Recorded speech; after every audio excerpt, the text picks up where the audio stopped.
Hey guys, Amanda here at Bare Bones Living, and today I'm going to be starting what I think is going to be a really fun experiment.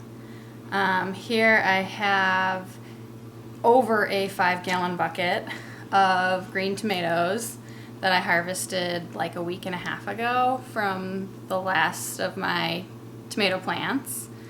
And I did that before the first frost. And it has now, we have had our first frost, and these have been sitting in my garage for almost 2 weeks now, and some of them you can see have ripened. But today I'm going to start a project that I think is going to be really fun, and I'm going to try and make homemade ketchup from green tomatoes, or mostly green tomatoes.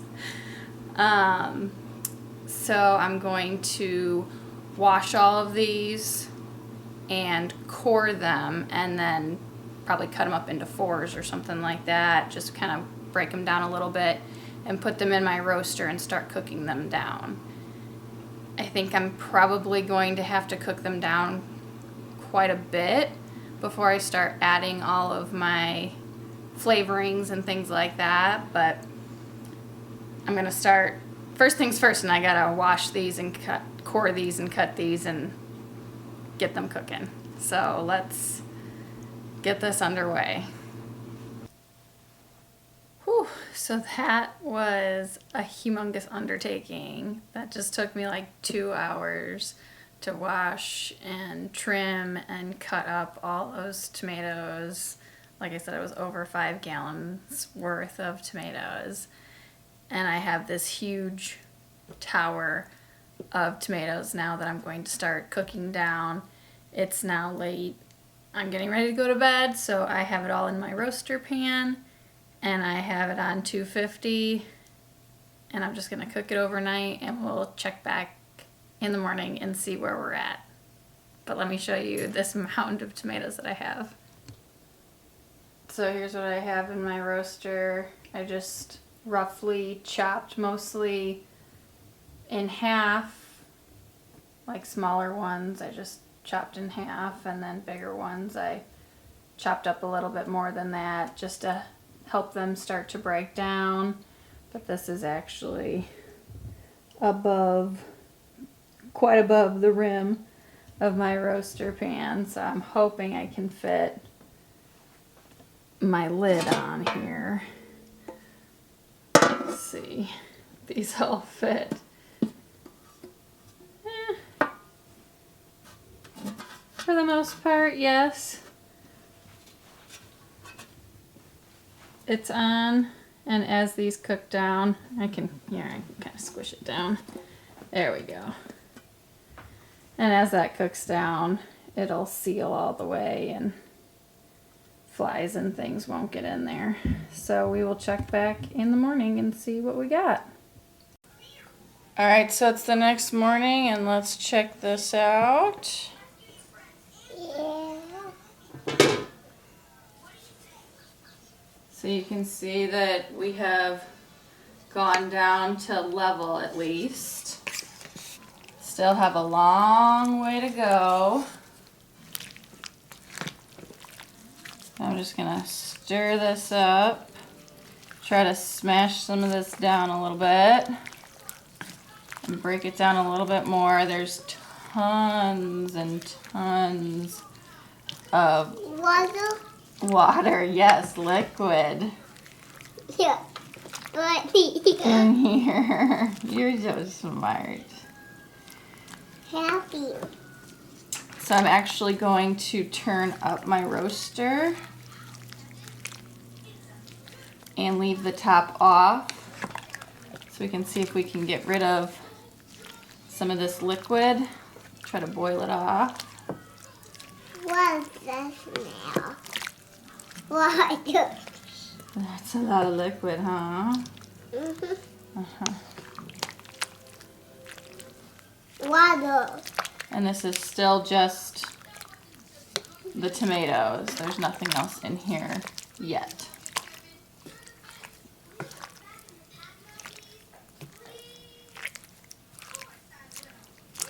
I'm just gonna try to submerge as much of this as possible.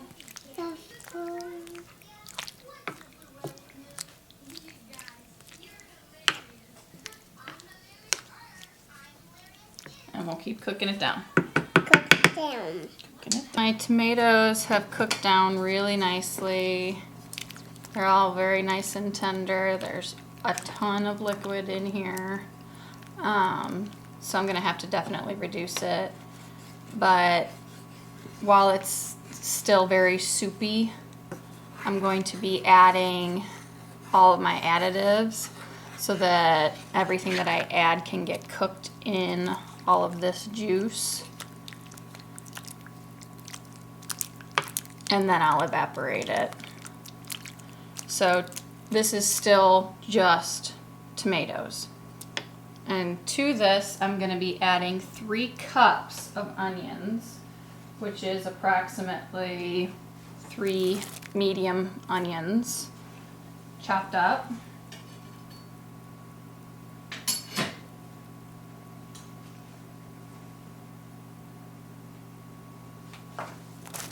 And I could have probably added these this morning when I checked it. There was plenty of room in my roaster to fit all the additives. I was just busy this morning with the boys, and now they're napping. So this just worked out better for me to let it cook down a little bit.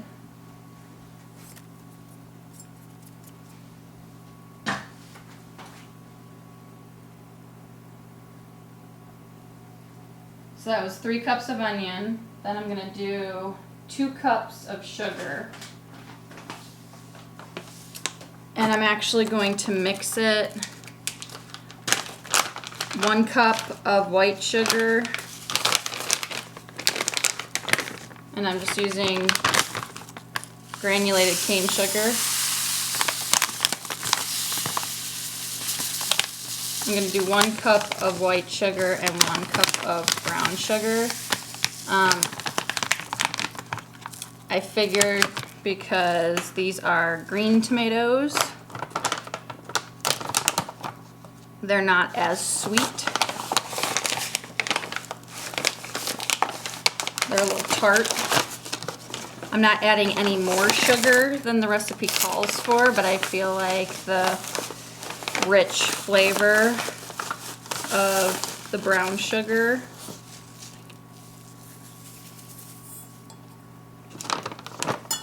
might kind of elevate the flavor a little bit. So that was my 1 cup of white sugar.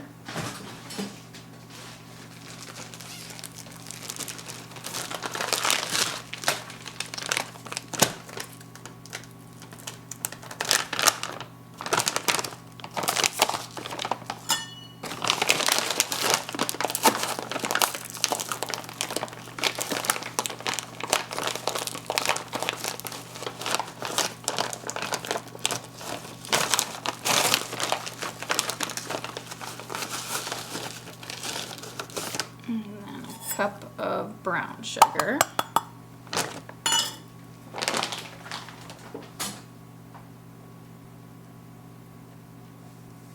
I'm going to add 3 cups of vinegar. And again, with this ingredient, I'm going to do like a half and half. And I'm going to do a cup and a half of white vinegar and a cup and a half of apple cider vinegar.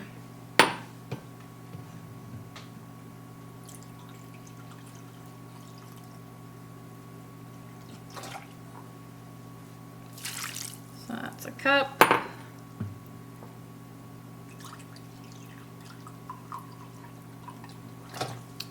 And a half of the white vinegar.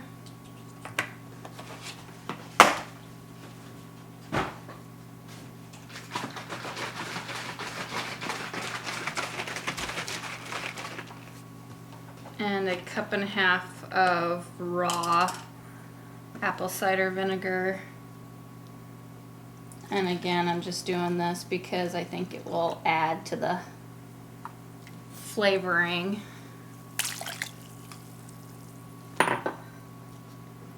of our ketchup.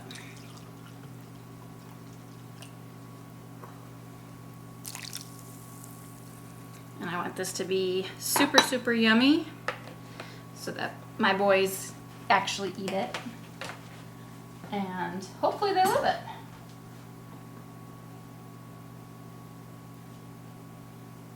So then to that, I'm going to be adding a 1/4 cup of canning salt.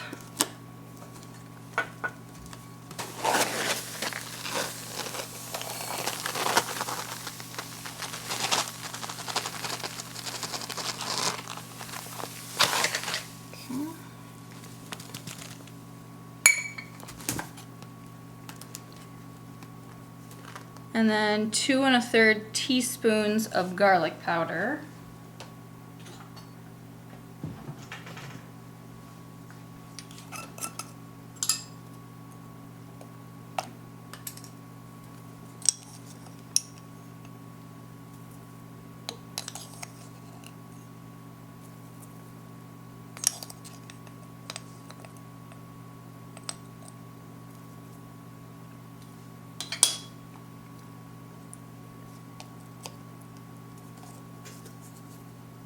With a 1/4 teaspoon of black pepper.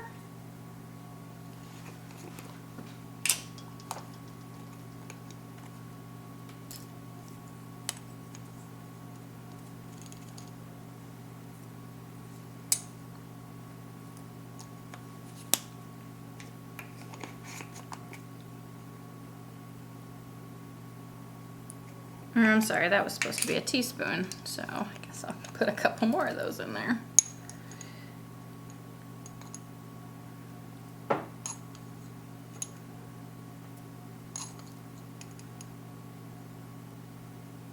So that was a teaspoon of black pepper. The 1/4 teaspoon is for my celery seeds. Oops. 1/4 teaspoon of celery seed. And then lastly is a 1/2 teaspoon of mustard powder.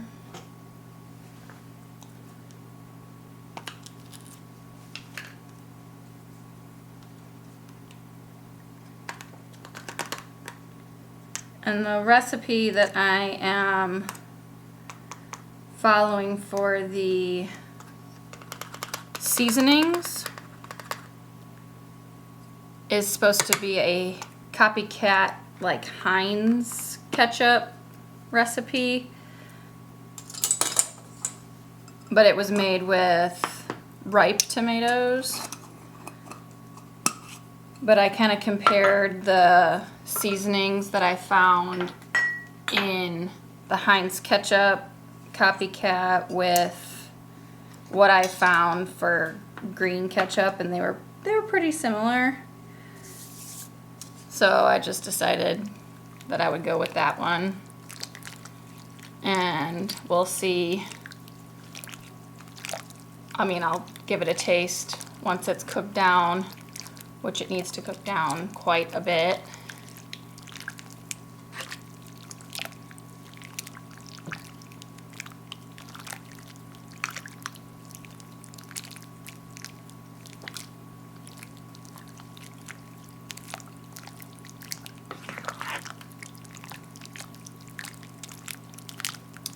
But we want to get those onions nice and tender and cooked.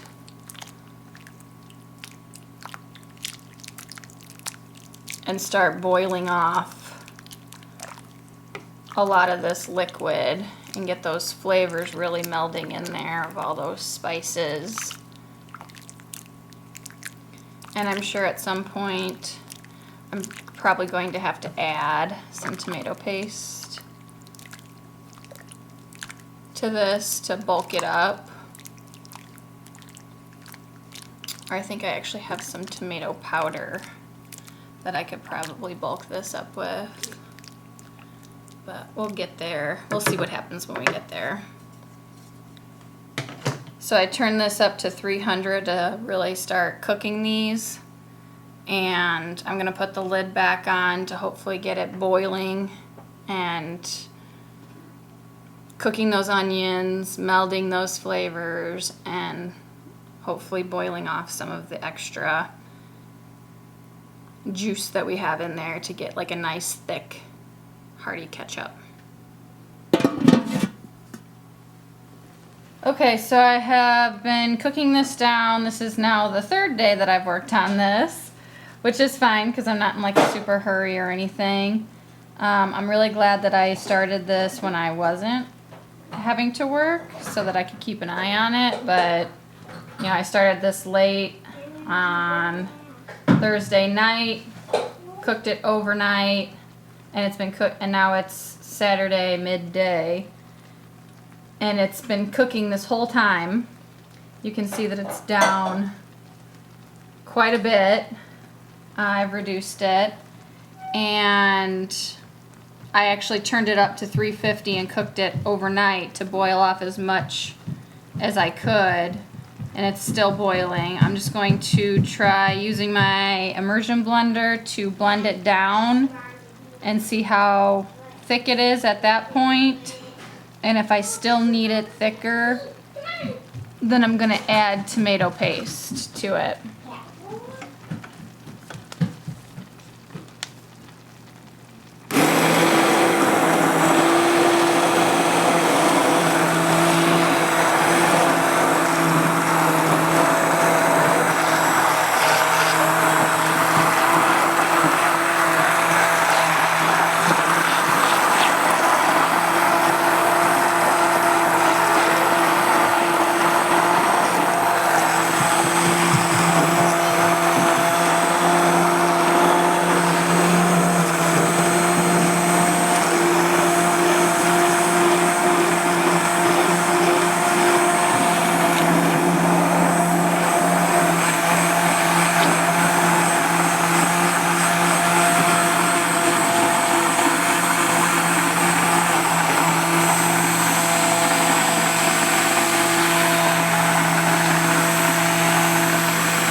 I processed it all up, and it is fairly thick, but it's still not as thick as I want it to be for a ketchup. Like, I want this to really stick to like a burger or a hot dog or something like that.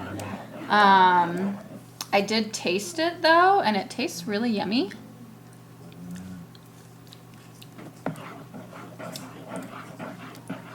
Slightly sweet.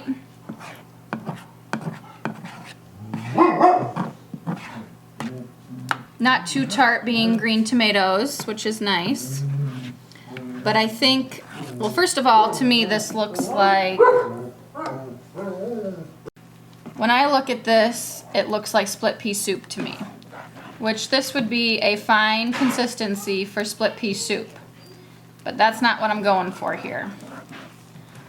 So I also I just, use my immersion blender to grind this all up, and it did a fine job, but I think I'm going to try and actually transferring it. I have a Vitamix blender, which should be able to grind this down, puree it even more than that, and hopefully make it a little smoother. Because I can actually see pulp and seeds from the tomatoes still in this. Maybe it won't be so gritty. But I am going to add tomato paste to this. So I'm going to add 1 can of tomato paste first and see how much that does. Still letting it cook down a little bit more. And we'll check back in a little bit, and then if I need more, I can add more. And then I'm going to process it down in my Vitamix to see if I can get it a little smoother. So you can see that my sauce is actually quite thick. I mean, that spoon is sitting right on top of it, or that this ketchup is already fairly thick because the spoon is sitting right up on top of it. but I just would like it to be thicker. So that's why I'm only adding 1 can of tomato paste. Because I'm hoping that that'll be enough just to thicken it up just a smidge. Come on, drop that. Drop that, come on.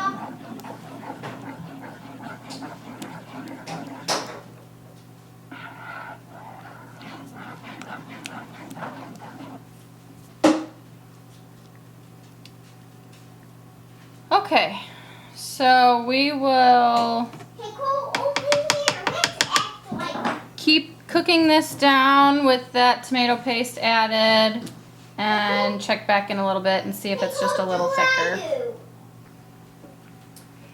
So I'm actually gonna just start processing this in my Vitamix, and then since I'm gonna have to clean this, I was just trying to minimize my dishes. But since I'm gonna have to clean the Vitamix and I'm gonna have to transfer what I process in the Vitamix into another pot, I'm gonna have to clean another pot.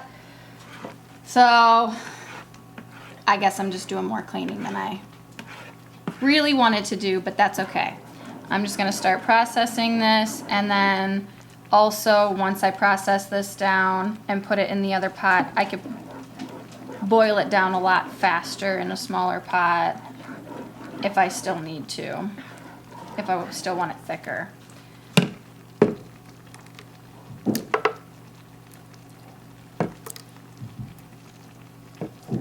So this is probably gonna take me quite a few loads in the Vitamix. This will also help incorporate the tomato paste that I put in there.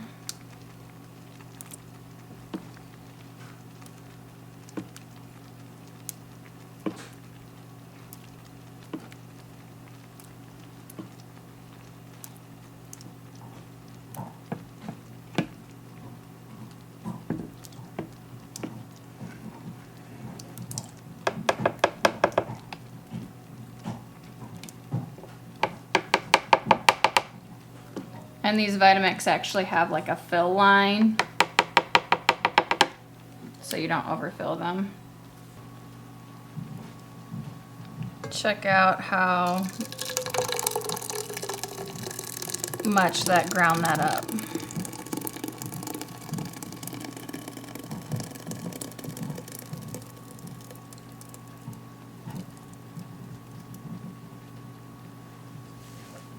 Still a little chunky, but much smoother than it was. So now I have a full 8-quart stock pot here full of this much smoother ketchup sauce, as my boys like to call it.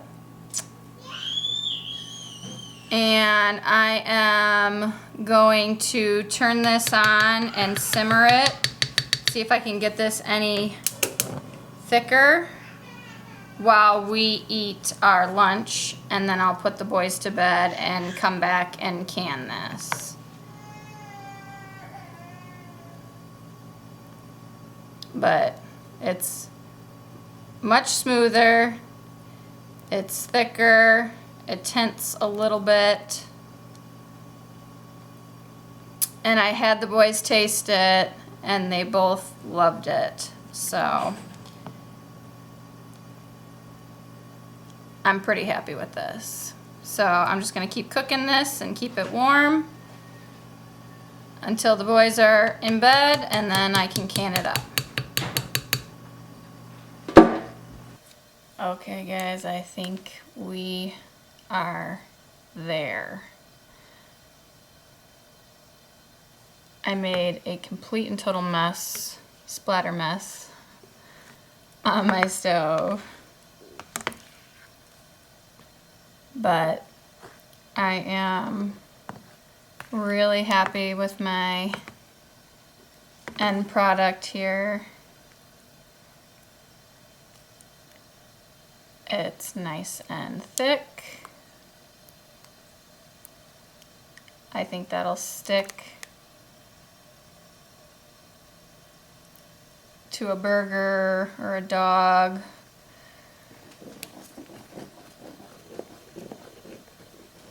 It tastes good. My boys like it, which is always important, because if your family won't eat it, then what's the point of making it? So I have my water bath canner heating up, and I'm gonna be filling these pint jars.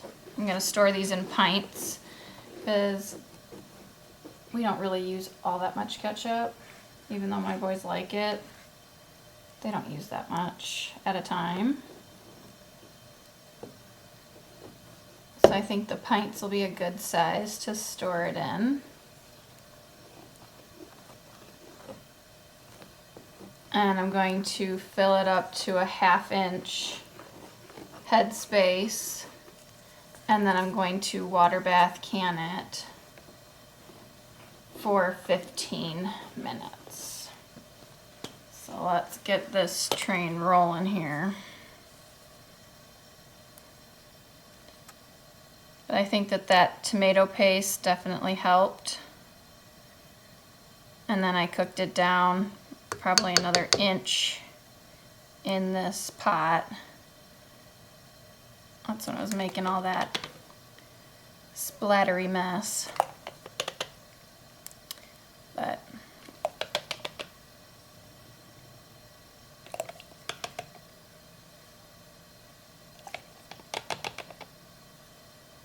I guess it's worth it if I can feed my family, right? That's what we gotta tell ourselves. It's all worth it.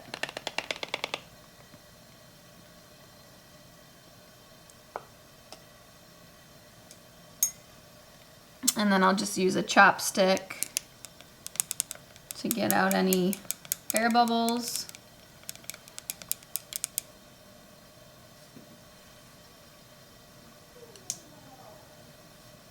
And a damp rag to wipe the rim off because it's sticky. We can check our 1/2 inch spacing.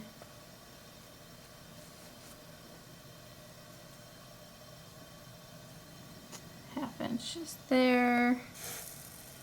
So it's a little less than 1/2 inch, but close enough. And I'll just keep on doing this. I mean, this is an 8-quart saucepan.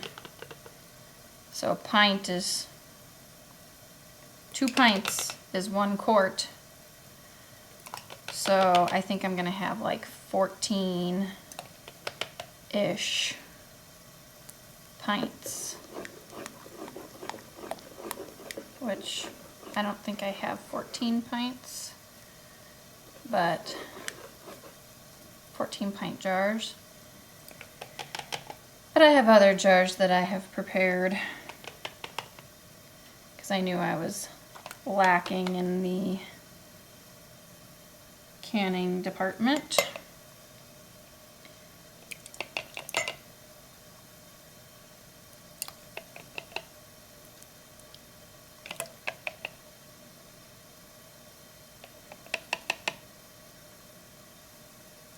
And obviously this ketchup is very hot. You can see all the steam rising, and these jars came fresh out of the dishwasher.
So I am so thrilled with how this all turned out.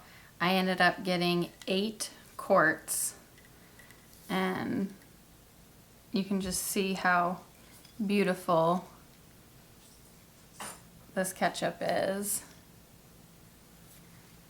8 quarts, or 8 pints, I'm sorry. 8 pints, and then it would have given me a total of 12 pints, but I didn't have any more pint jars left. So I just put them in like these little jelly jars. So I have 8 pints and another 8 4-ounce jelly jars, which is the equivalent of 12 pints. So I'm super, super excited. These are cooling now. I'll let them cool for 24 hours, wipe them down, and label them. And then this is another really awesome thing that I can put into my pantry for my family, and I won't have to buy. And what's really cool about this is that this is basically free. You know, like I think it's really cool finding new and different ways to use things. And in years past, my green tomatoes would have either fallen into my garden beds and kind of become compost, which is great and has its place. And I still have cherry tomatoes out in my garden, and we've had like 5 freezing nights in a row. So they've all fallen off, and all those cherry tomatoes are just gonna be compost in my bed and food to rodents and things like that, just because I don't have the time to address picking them all up, and I just don't really care. I mean, they're nutrients in my garden. Or I give them to my chickens, which is also very valuable, and there's a place for that. They got all the scraps from coring and cutting out any of the yucky parts that we didn't want. But these green tomatoes I actually put to use in something that my family can use, which is really, really exciting to me. And it tastes actually really great. I was really surprised. I wouldn't say it necessarily tastes just like ketchup, but both my boys loved it, and I think that we're gonna try having it on like some burgers or something like that, or have it with chicken nuggets or something, and I'm sure they won't even notice. So this was a total win in my book, and I hope you guys enjoyed it and learned something, and I hope that this encourages you to try new and different things to put in your pantry and different ways to use things. Like I said, this was a first. It won't be a last. And I'm really proud of what I've made here. So if you liked this video, please give my video a thumbs up. Please subscribe. Those both really help my channel, and we'll catch you on the next one. Thank you guys for stopping by today and joining in on our journey here at Bare Bones Living. We'll catch you on the next one.